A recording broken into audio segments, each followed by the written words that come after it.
By হ।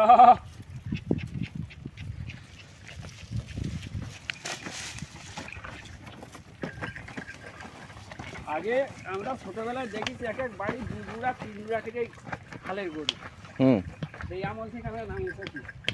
আমি half pant পরনের থেকে যখন আমি হাফ প্যান্ট পরতাম ছোট, দেখুন এই 17 বছর থেকে বয়সে নাম উঠেছে, 16-17 বছর বয়স। দক্ষ কারিগর চাচা, হ্যাঁ দক্ষ লোক একেবারে। 16-17 বছর বয়সে। হ্যাঁ হ্যাঁ, তখন তো আর পাওয়ার টিলার আর ট্রাক্টর ছিল না। ওই তোমার বাপ চাচাটা জমি ছিল ওই আসামিয়া বন্ধের নিচেই। ওই জমিটা নিজাম মাস্টার মনে হয় কিনে এলো। তোমার বর্ষা স্যার ওই জমি ছিল তাই ইয়াকুপির। হ্যাঁ আমার সাদা ছিল, আমাদের মেলা জমি ছিল না, তো গাড়ি ছিল তো।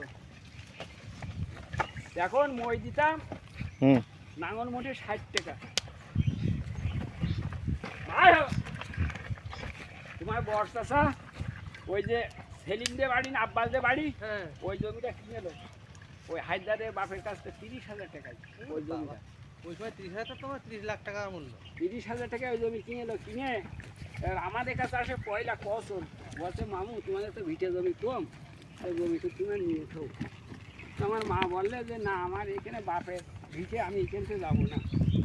এখন আমরা বুঝতে পারছি খোকা, বাপের ভিটে আমাদের ওর জমি পথ নেই। আমি এখানে ছোটো ছেলে বাড়ি ফিরেছে, এরও পথ নেই। হ্যাঁ পথ না থাকলে সেটা জমির কোনো মূল্য নেই।